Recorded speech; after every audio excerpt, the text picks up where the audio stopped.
Ukraine में weekend पर खामोशी के बाद रूस ने पीर को अली अल सुबह दारुल हुकूमत कीव और खार्किव पर दोबारा बमबारी शुरू कर दी। यूक्रेनी सदर व्लादिमीर ज़ेलेंस्की ने आइंदा 24 घंटे अहम करार दिए हैं। उनका कहना है कि रूस को शिकस्त हो रही है, जिस पर वो खवास बाख्ता होकर मासूम शहरियों को निशाना बना रहा है। रूसी मिसाइल हमले के बायस कई शहरों में सुबह से ही खतरे के सायरन बजना शुरू हो गए थे।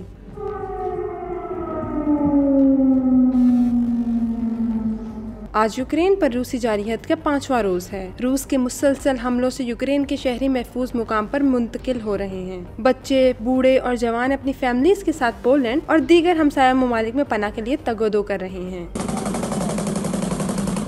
रूसी फौज दारुल हुकूमत कीव से 30 किलोमीटर दूर है। कीव पर कब्जे की रूसी कोशिश अब तक नाकाम साबित हो रही है।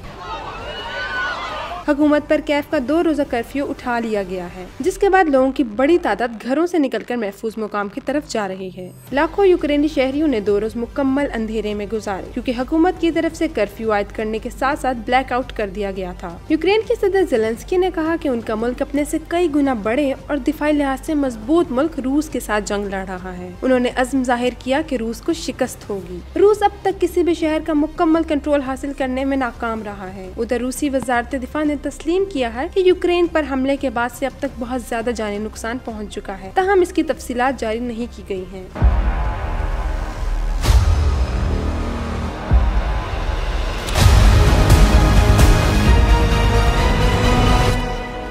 रूस के मिसाइल हमलों से यूक्रेन की ऑयल स्टोरेज फैसिलिटी को आग लग गई है, जिसके बायस कुछ इलाकों में तेल की फराहमी बंद हो गई है। उधर रूस के सदर व्लादिमीर पुतिन ने कहा है कि जोहरी हथियार हाई अलर्ट हैं। आलमी बरादरी किसी भूल में न रहे। रूस अपने दिफा में हर हरबा इस्तेमाल करेगा। बरतानवी वजीर आजम बोरिस जॉनसन ने रूस को कहा है कि वो किसी धोखे में न रहे। मगरबी ममालिक किसी भी जोहरी हमले पर फौरी कार्रवाई के लिए तैयार है। यूक्रेन रूस के लिए एक मुश्किल टारगेट साबित हो रहा है। दिफाई माहिरीन का कहना है कि अगर यूक्रेन 10 रोज तक रूसी हमलों का मुकाबला करने में कामयाब हो गया तो जंग का पांसा रूस के खिलाफ पलट जाएगा। उधर रूस पर अमेरिकी और यूरोपीय ममालिक ने इक्तिसादी पाबंदियां मजीद सख्त कर दी हैं। रूस के मरकजी बैंक का दुनिया भर से राब्ता मुनक़ता कर दिया गया है, जिसके बायस रूसी करेंसी रूबल में गैर मामूली कमी आई है। रूसी फिजाई कंपनियों को भी यूरोप के लिए परवाजें बंद करने का फैसला किया गया है। ये हफ्ता रूस यूक्रेन जंग के लिए इंतहाई अहम है। अगर रूस यूक्रेन के दारुल हुकूमत कीव पर कब्जा करने में नाकाम रहा तो जंग को मजीद तूल देना मुमकिन नहीं रहेगा।